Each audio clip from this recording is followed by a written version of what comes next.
Hello, and thanks for taking the time to actually watch my video. This video will be asking you the question, are you in control of your own destiny, if you like? Yeah, and more importantly, are you making the right decisions which will obviously lead you to the right place, the right place where you want to be. It's something that I've been looking at. If you've seen my channel, you'll know that I'm big into personal development, and more recently, I've been looking at my own life, and if you like, challenging some of the decisions that I make. Now, the reason I say this, recently I've had a situation in my own job where if you like, I'm not being made to work for less, but I'm not looking at my situation and feeling that I'm being as valued as what I should be, and it's making me think. Hold on a minute, what am I doing? Am I doing the right thing? If you see my other videos, you'll know that I work for numerous companies where I actually get them leads for different home improvements. But some of these companies of late have perhaps not been paying me what I think I'm due. And it's led me to think more about perhaps the direction I'm taking. I've always earned money from obtaining leads for companies. I've always earned good money from it. But recently, I've had a few companies that I work for where they've been like, I'm being made to feel that it's me. I've got to chase after them, and I believe that this is something which it's something that I'm definitely going to change. I've even told the guy that I'm working for that I'm not going to be doing it as religiously for him as I have been, because I'm not perhaps getting what I think should be the right amount of money. And this all leads back to, in my part, control. If you have got money, if you've got money behind you, you've got assets or whatever you've got, and you can live, and you haven't got to worry about money for the next day, you can obviously hold back. You can obviously think about your situation and perhaps look to go in a different direction. And this is what I'm doing now. Yeah, this is what I'm doing now. I think it's important that, especially if we're parents, that we look at our life and that we are really in control of our own destiny. Because life is full of, things change all the time in life. Back to a conversation that I've been having with this guy who's been paying me a percentage, and I've been negotiating with him, obviously, what money I think I should get, and he's telling me it's not what I should get, and we're having this slight disagreement. I can't think of any other word, dispute, and I've said to him, he knows my situation, and obviously he knows I need to earn money, and perhaps that's where I, if you like, am vulnerable, I suppose is the word, yeah. Because I've said to him, I've actually agreed to him. I've said to him, I'm still going to get your leads. I'm still going to do it, albeit for a percentage which I think is not enough. But I'm still going to do it because I need to earn money. But because this has happened to me, and it's happened to me quite a few times, it's making me realise that I'm not totally in control of my own situation. Yes, I've got a house, I've got money, I've got obviously money to live, but the trouble is, like a lot of people, a week, 2 weeks, a month without no money, and you can potentially start going into the red. And obviously, we don't want to do this, but it's made me realise this control thing, this, if you like, having security. It's something that is so important, and it's something that's really made me think about my situation, and it's made me now realise that I'm not going to keep chasing after these people and worrying about everybody else. We need to, especially if you're self-employed, we need to be thinking all the time about our own situation, because these people, these companies, they don't care. The company, one of the main company that I'm involved with at the moment, yeah, we're friends, we talk and we're all right, but at the end of the day, push comes to shove, it's all about the money. And I was in a chat with a guy the other day, and he said to me, "Oh yeah, but you know, we give you a good percentage and this and that." And I said to him, I said, "I know." I said, "I don't think I'm getting totally what I'm owed." And then he started telling me about other people and about how I get more, right? And then I started reminding him of the fact that he sold over £100,000 worth of roofs off my leads in the last 3 months. And I'm saying to him, I don't think 6% is a fair amount. I think it should be nearer 8. And we're having this conversation, and he basically turned around and said to me, "Oh, you're getting a good deal." And then when I said to him, "Well, hold on a minute, I need to think about the winter. I need to think about obviously over the Christmas period. I need to look at my money overall." They don't want to. They don't want to have that conversation. Yeah, they don't want to have that conversation. So my reply, if you like, to him when he kept telling me that I wasn't going to get what it was I totally wanted, I actually turned around and said to him, I said, "You know what?" I said, "That's absolutely fine. Yeah, that's fine. I'm going to be." I said to him, "I've got to be content with the money that you're giving me right now." But my reply to him was, after I agreed to keep on doing, if you like, what I'm doing, I said to him, "Yeah, okay." I said, "But you need to be aware of one thing." And he said, "What?" I said to him, I said, "I'm not going to be totally working for you now." I said, any leads that I get to do with roofs or, anything that's associated with roofs, I'll give to you." I said, "But you need to realise my heart, my drive is not in it like it was before when I was working for another company and I was getting 10%. Yeah. I've had a bit of a difference in what I'm earning now. And you need to, whilst he needs to appreciate the money that I'm earning, he has also, I've also, if you like, made him aware of the situation with me. I said to him, "Yes, you're going to be getting them leads and you're going to be earning loads of money out of them and you're going to be getting, obviously a lot more out of it than me, even though I'm getting the lead." I said to him, "I'm not going to be getting them like I was before." And when he asked why, I said to him, "Because I'm going to be doing my own business as well. I'm not just going to be working for you." Yeah. So this is what we've got to do as little people, if you like. If you're like me and you're self-employed, you need to take back control of your situation. You've got to be careful. Like I said to the guy when he started telling me, like, that I'm only going to get this and that's what we agreed, and he wouldn't give me no more. I said to him, "I'm fine with that." I said, "I ain't going to keep having this argument, this discussion." I said, "Because we're getting nowhere. We're getting nowhere." Again, if you like, try to contain it. I said to him, I said, "Okay, that's fine." I said, "We've agreed that things are going to remain the same."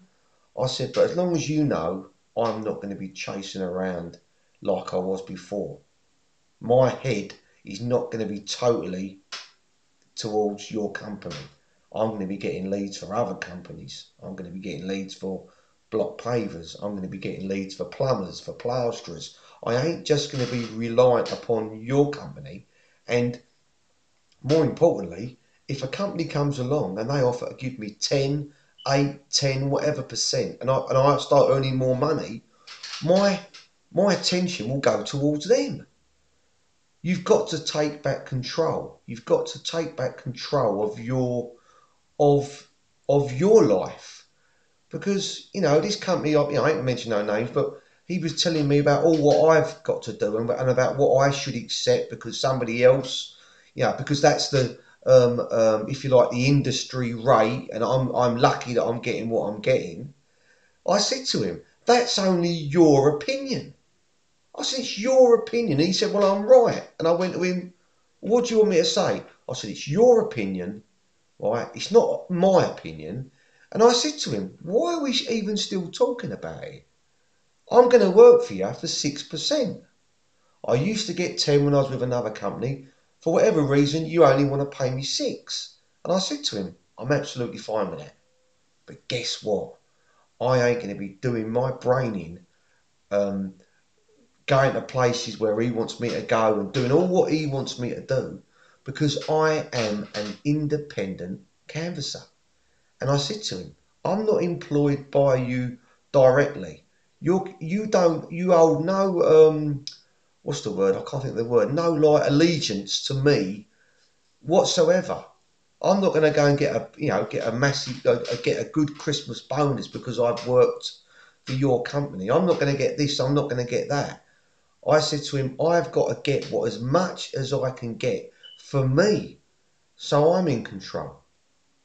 This control you haven't got to be if you're talking to someone, if you're in a similar situation to me and you're talking to someone, you ain't got to get into an argument over it. I said to the guy, the guy I'm on about, he's actually, we get on, we're quite good friends. But at the end of the day, when push comes to shove, it's all about money. And I just made my point clear. I said to him, I'm repeating myself, but I said to him, because I'm not getting totally out of it what I want, and I'm not totally happy, I've got no real incentive to go after them leads like I had before, because I'm not getting as much out of it. And he knows, he tries to, he's trying to tell me, oh, I'm not doing this and I'm not doing that. And at one stage, he reckons I'm not even working hard enough, which, my wife said to me, it's got nothing to do with them, how much you work. He was almost acting like he was my employer. He forgets I don't just work for him. And this is what we've got to do as little people, as working class people. We have got to take back control. We have got to take back control of our lives. If you see my other videos, I believe I mentioned that I've done removals in the past. And I'm going to be getting a van soon to do this little enterprise with my son. And it's weird because literally just before this video, it's Easter Monday today, a guy's just rung up and because he had my card for removals, and he said to me, "Can I go to his caravan? I had to take some stuff out of his caravan, and then I had to go back at 3 o'clock in the afternoon and then reload it back into his van." And he's telling me that it's only going to take me a couple of hours. So I said to him, well, basically what it was only a couple of hours work. But he wanted me to pick the stuff up in the morning and drop it back into his caravan in the afternoon. And I said to the bloke, I said, it might only be 2 hours, 3 hours work. I said, but my van is going to be tied up all day. I'm not going to be able to do anything else for the rest of the day. I said, so the price is £200. He was an Indian guy. He started saying to me, oh no, I'm a pensioner and you've got to, if you do it for £100, I'll do it. And I said to him, I said, mate, I said, I'm sorry that, that you might not have the money and that you're a pensioner, but I said to him, I said, at the end of the day, I said, that's not dear. I said, I've got to pick the van up in the morning. I've got to have your stuff in my van all day. I'm not going to be able to do anything else for the rest of the day. So that is my price. And I give him the price. Then he said to me he wanted me to do it for 150. And I said, no. And then what I did do, I said to him, I'll tell you what I do. I said, I'll knock £20 off it. £20 off, I'll do it for 180, goodwill, yeah? And then he went to me, no, 150 and the job's yours. And do you know what I said? I said, I'm not doing it for that. I'm not doing it for that. And I know he'll ring me back tonight. I know he's going to ring me back because I know what I've quoted him ain't dear. But if he don't ring me back, I don't care. Yeah? You've got to be in control of whatever you do. My boy, he said, Dad, couldn't we have done it for 150? And I said to him, yeah, we could have done, mate. I said, but Daddy would have done the job and not got out of it what he wanted to. And I ain't going to do that. I said to my son, I said, he'll have to go and hire a van. The van will cost him £100, £90 a while. I said, then he's got to load it, then he's got to unload it, and he's a pensioner. I said, I'm doing the guy a favour. But it all comes back to this control, yeah? Are you in control of your finances? Are you in control of your ability, if you like, to be able to not worry about doing a job if it comes up, if you're not getting it at the right price. Because I think this is a mistake I've made in the past. I really have. Years ago when I had my van, I used to do removals. People, they used to take the mickey out of me. Do you know what I mean? And I used to let them. I don't do it now. Give them a price. Stick to your price. If they don't want it done, just say to them, do you know what, mate? No problem. No problem. You know what I mean? I could tell you loads of stories where I've had this. You know what I mean? I had a guy ringing me up. He wanted me to do this job, and he's telling me all what he had on in his bungalow. And he said to me, I'll do it in an hour. And when he read it all out, I said, mate, that's at least 2 hours. I said, I'll tell you what I'll do. I'll do it for £80. And this guy went on and on and on. He wanted me to, he wanted me to do it for 40 quid. And I said to him, mate, do me a favour. He went, what? I said, can you phone somebody else? And I put the phone down. And this is what we've got to do. We've got to stick to our guns. Stick to our guns. Don't let these people, whoever they are, take you for a ride. Yeah? Because it actually makes you feel how I've been feeling lately with what's happening with me with my job, how I'm getting these companies work, and how I feel, if you like, that like I'm not being valued. It's making me. It's frustrating me. It's frustrating me. Yeah, and we've got to take our control back. It's hard to get control, especially if you need money. And like me, you're obviously chasing money, but you've still got to have some dignity, if you like. I can't think of another word. Some dignity in yourself. If you know you're worth more, and like in my case at the minute, I'm not getting exactly what I know I'm worth. Because of my financial situation, I can't just leave. I can't just leave and go. But what I'm doing is I'm looking at other ways of earning income. So I can still do what I'm doing now, because I do still get quite good money for what I do. But if I can do my own thing, especially if I can do it with my son and still earn good money, then I'm going to do that as well. Because it's not until you come away from a situation that people actually realise what you're worth. Someone told me, I won't go into the ins and outs, but I left the company a while ago, and the guy that I used to work for, when he knew I basically wasn't working for him no more, and I was working for another company, apparently he was going berserk. He's jumping about, he's getting out of his pram because he knows what he's lost. Yeah, he knows what he's lost. He knows that I'm worth 30 grand a month to any home improvement company. He knows that because I've done that for him. So whilst I might lose 3 grand, he knows he's lost 30. Yeah, and that's why I know what I'm worth. I think it's safe to say that if you're working for someone else, which I've been reminded of by people that I know, that if you're working for somebody else, you're not ever going to get what you're totally worth. And I can kind of get my head around that. But you've still got to look to see what you're doing for that company. Yeah. I reminded the guy that I worked for the other day when we was having this little dispute, whatever. And I said to him, you know me. I said, at the end of the day, I said, I've earned 6 grand from you since Christmas, which when you put it over, that's from his company. I said, I've earned about 6 grand from you since Christmas. I said, obviously, it's still £6,000. It's a couple of grand a month. It's still money. I said, but it ain't great money. But I said to him, you sold £100,000 worth of roofs. I said, so at the end of the day, you need me more than I need you. Yeah? And this is what we have to remind ourselves of sometimes, especially if you're involved in my job. Yeah? If you're involved in my jobs. Sometimes it might be that you come away from a company for a month, a couple of months. I've done it before in the past, where I've said I've had a break. Once I did it because I wasn't feeling that great. I think I'd worn myself out, and I said I'm going to have a, you know, like a month off and all that. And they didn't stop. They didn't stop ringing me up, wanting me, you know, when can you get back? When can you get back? Yeah. And this is when you know you're worth more than what you're being paid. But you know, back to this control thing. You need to have money in the bank.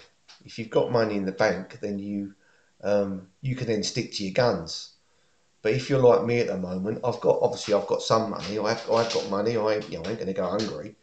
But you still need to earn money, and unless you can somehow gain control, whether it's you're making other investments, you're trying to save money, and obviously put your money into something where it's obviously going to give you more money back.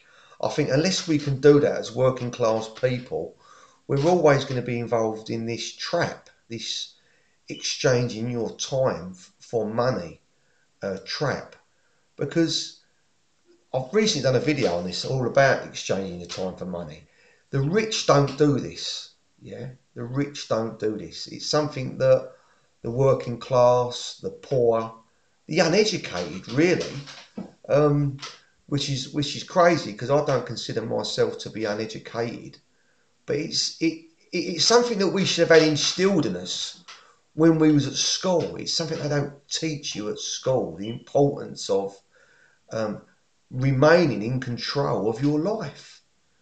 Because if we're not in control, it means that somebody else is. Somebody else is steering your wagon. Yeah? And we have got to claw it back. And that's what I'm doing now with my son now. You know, I'm going out this week. I'm hiring a van tomorrow, Tuesday. And I'm starting doing this little job that I'm going to do with my son. And it's something, it's our business. Nobody else's. Yeah? You've got to get away from this working from other people lark. And if you do work for other people, you've got to somehow make sure you're being paid. Make sure you're being paid what you're worth. Yeah? You know, make sure you're in control. If they start saying to you, well, you can, you know, do it for £100 or whatever, you know, remind these people, say, hold on a minute. You know, if I was married and I had 2 kids and I was on the dole, I'd be on £500 a week. Yeah, you've got to remind these people that you want to. You know, the reason you're working is that you want to earn more than that. Yeah, you don't want to work for minimum wage. That's why all these people are on the dole, because then they, you know, obviously job security comes into it as well. If they're unskilled, uneducated, and they can't get a job, but a lot of it, you know, I know people. You know, I've had blokes talk. I've spoken to people, and they've actually replied to me. Why do I want to go to work? They've actually said to me, why do I want to go to work when I'm getting what I'm getting? Because they're getting their rent paid, their house paid, they ain't paying no council tax. They're getting all these things paid, and they ain't got to do anything. Yeah. So to me, when someone says to me about, you know, a price, doing it for this and doing it for that, I remind them that I don't want to earn 25 grand a year. I remind them that the reason I'm self-employed is because I want to earn 50 or 60. That's why I'm self-employed, because I want to earn money. Yeah. But anyway, I've digressed a little bit, but I think you get my point. You need to take control of your finances, take control of what you're doing. And if you think you're worth more, you should always be looking for other ways to earn more. That's the problem this guy's got now with me. He knows that he could give me more, but he ain't. But he must know, because I keep reminding him that of every day he don't give me more, he's running the risk of me doing something else. And this is what you need to remind these people of, yeah? Yeah, make sure they know that if you're not happy, let them know you're not happy. Yeah? I said to him the other day, I said to him, all I'm doing is standing out, getting you leads and making you rich. You know, I said to him last year when I was doing it and I was getting a good percentage and you was earning obviously loads out of it, I said I didn't care because I was happy. I didn't care if you was earning twice as much. But now I'm not. So now I do care. And you've got to make sure that people who you work for know that you ain't no mug. I'm going to end my video there. I hope it's given you something to think about. I hope it's made you think about your situation and perhaps looking for other opportunities, because we've only got one life. We need to move our move our head in the right direction. Head in the right direction. If you see my other videos, you'll know my whole channel. Most of the videos on my channel are aimed at helping you in some way, shape or form. So I'd really appreciate it if you subscribe, and I'd really appreciate it if you give this video a thumbs up, if you could share it to social media, and yeah, any help obviously in getting my channel out there, I'd really appreciate it. My channel on YouTube is Colin Talks, or you can actually go to my you can actually direct link to YouTube via www.colintalks.co.uk. Any way you could help my channel grow, I'd really appreciate it. And any constructive comments, I will always reply to. Thank you so much for watching. Bye bye.